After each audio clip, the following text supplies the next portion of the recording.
You think modern life is brutal? Try waking up 2 million years ago as a Homo habilis when the average human died at just 12 years old. 60% never even made it to their 10th birthday. This wasn't survival of the fittest. This was systematic extermination by a planet engineered to kill you. Scientists studying 26 random Homo habilis specimens discovered something that rewrites our understanding of early human suffering. The mortality rate was so catastrophic that paleontologists believe it was actually worse than their data shows. We're talking about a species where reaching your teens made you ancient, where living past 25 made you a statistical miracle. What we've uncovered about their daily existence will make you grateful for every mundane Tuesday you've ever experienced. 2 million years ago, East Africa pulsed with life that defied imagination. Vast savannas stretched toward distant volcanic peaks, rivers carved through landscapes that would make the Serengeti look barren by comparison, and forests teemed with creatures both magnificent and terrifying. But for Homo habilis, this paradise was actually hell on Earth. Standing barely 4 feet tall and weighing 60% less than modern humans, Homo habilis was pathetically small, even by early human standards. Their skeletal structure lacked the robustness that might have compensated for their size, leaving them as fragile as children in a world designed for giants. But here's where their biology betrayed them completely. Despite their vulnerability, Homo habilis had developed one of the most carnivorous diets seen in early humans. Those oversized incisors weren't for cracking nuts. They were meat-cutting tools. Their mandibles were proportionally larger than any living ape or human, generating the jaw strength needed to rip flesh from bone. This created an impossible biological contradiction. They were built like climbers but forced to hunt like predators. Their partially arboreal nature meant they spent significant time in trees, but their carnivorous appetite dragged them back to ground level, where death waited with infinite patience. Every meal was a death sentence. Every hunt was Russian roulette. The fossil evidence reveals their preferred hunting strategy, and it's almost comically suicidal. Homo habilis specialized in scavenging, which meant competing with Africa's most dangerous predators for already dead carcasses. Picture a 4-foot-tall human with stone tools trying to steal dinner from creatures that could crush cars with their jaws.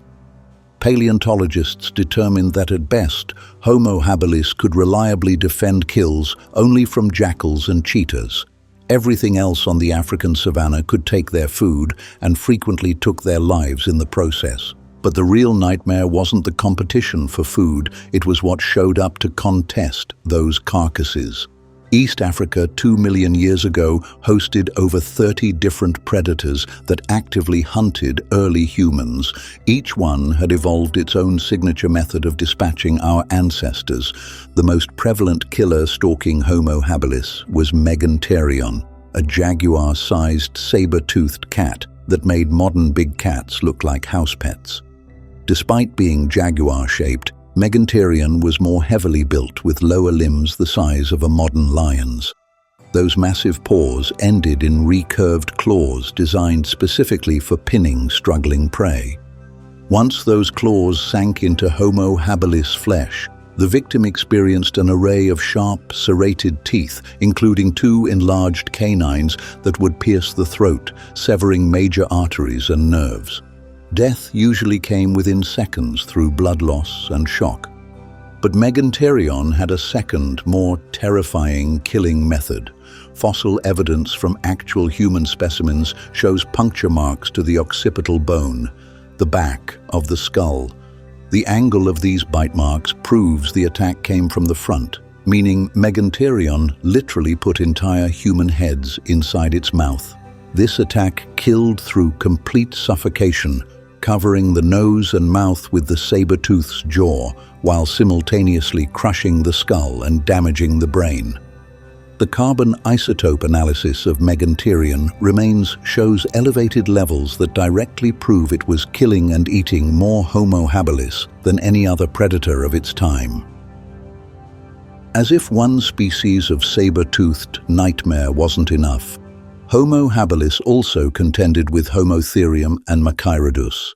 Homotherium possessed shortened but broader canines and incisors that functioned as powerful puncturing weapons enhanced with irregular, wavy serrations called crenulations. This created a bite that simultaneously sliced and punctured, like being attacked by a living meat grinder.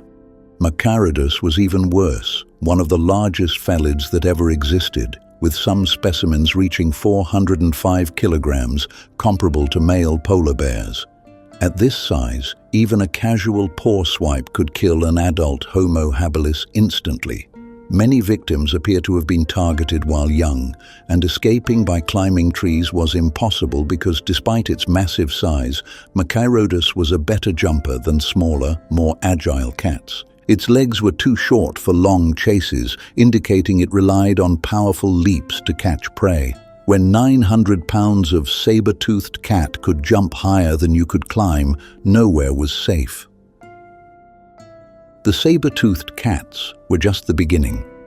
Africa's hyena population had also evolved specifically to exploit the abundance of early humans.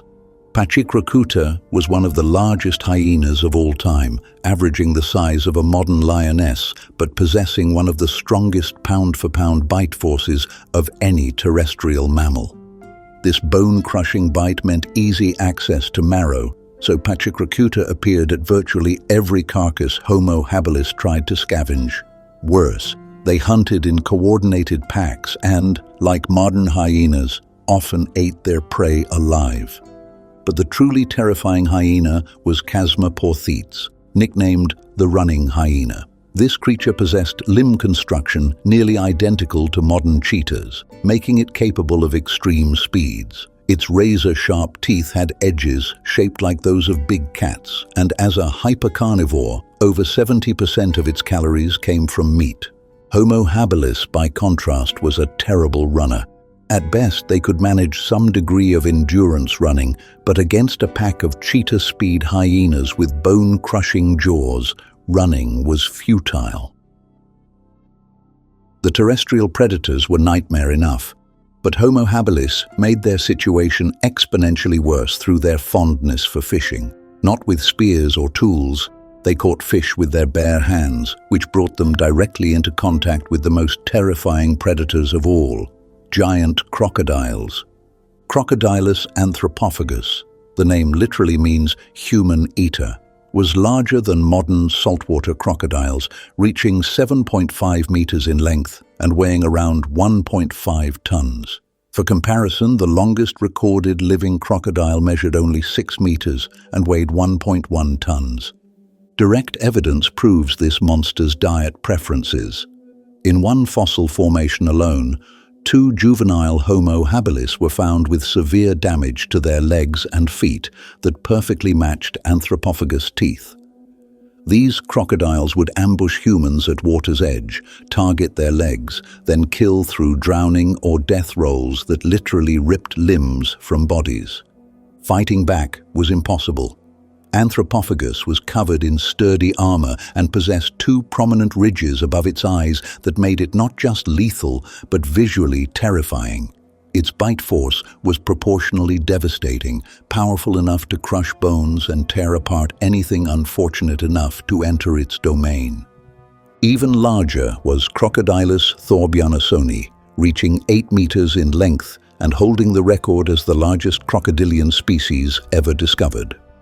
Its skull was much broader than modern crocodiles, adapted for gripping and crushing armored prey like large turtles, but it was also an opportunistic feeder that regularly consumed early humans. The holotype specimen for Homo habilis, catalogued as OH7, may have been a victim itself.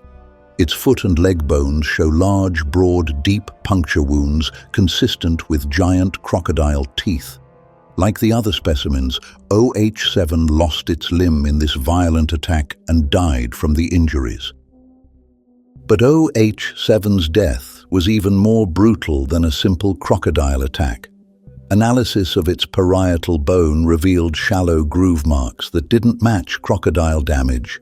Instead, the wounds bore an uncanny resemblance to large cat bites, suggesting a leopard-sized mammal had taken a chunk out of OH7's head, either before or after the crocodile attack. This represents the ultimate nightmare scenario for Homo habilis, being attacked by multiple different predators, possibly while still alive. The predator problem was so severe that snakes likely represented another major mortality factor. While direct evidence of snake attacks is rare in the fossil record, the relationship between snakes and early humans was undoubtedly catastrophic.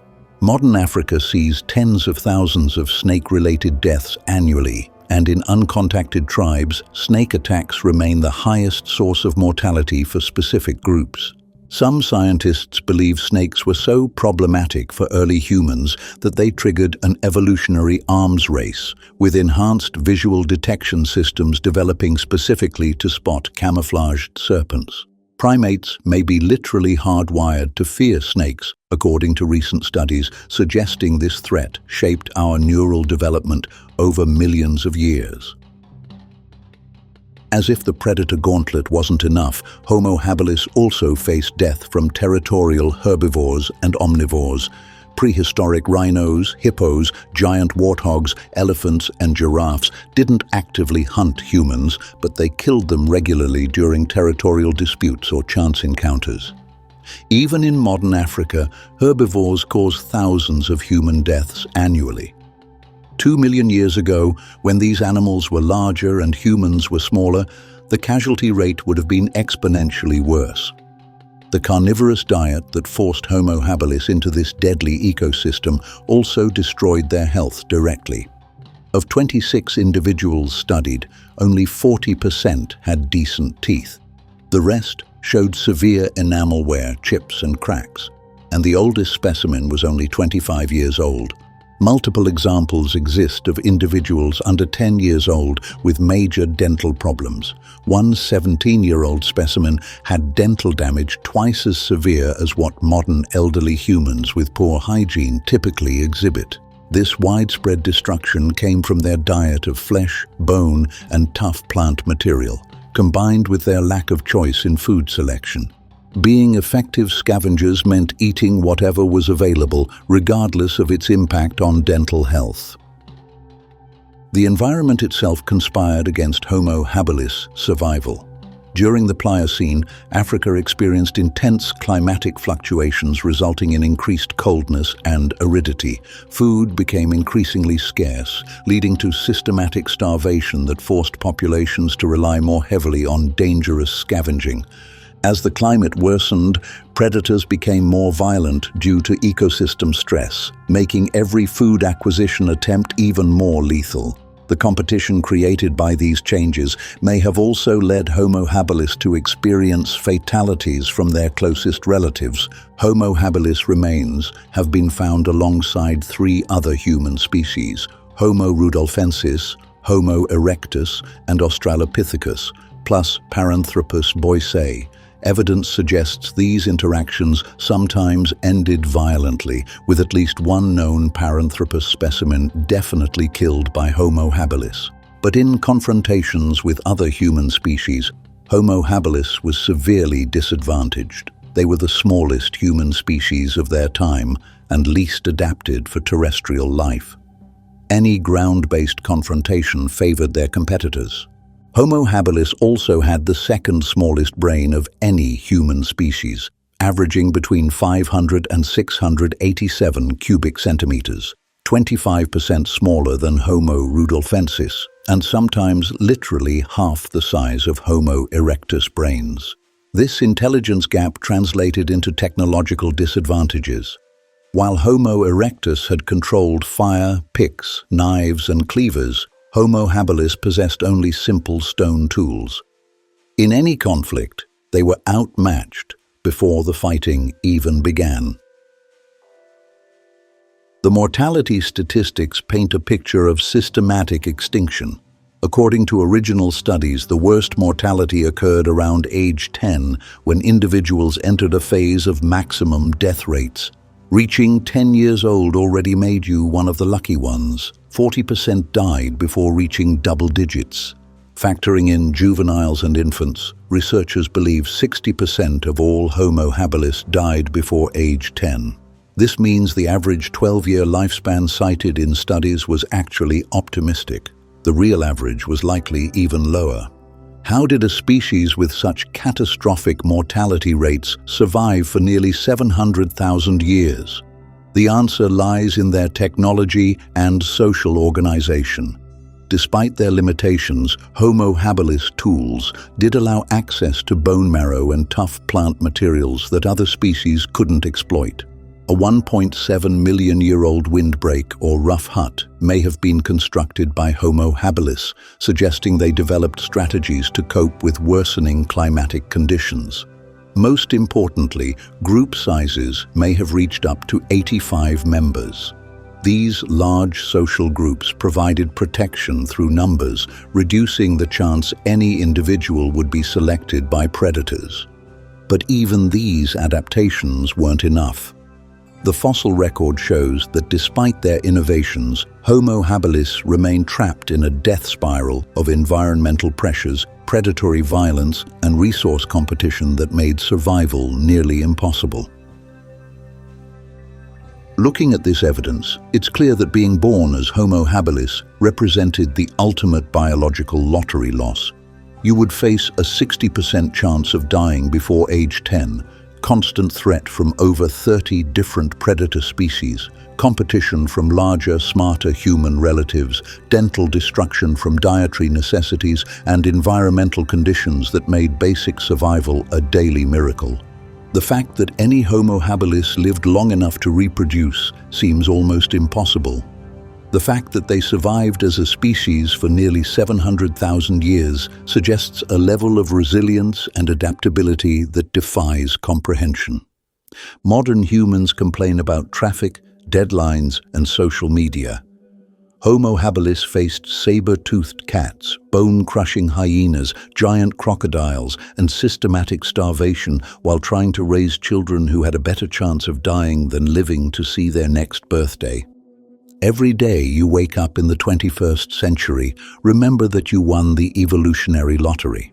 You're the descendant of creatures who survived the worst conditions ever imposed on human beings.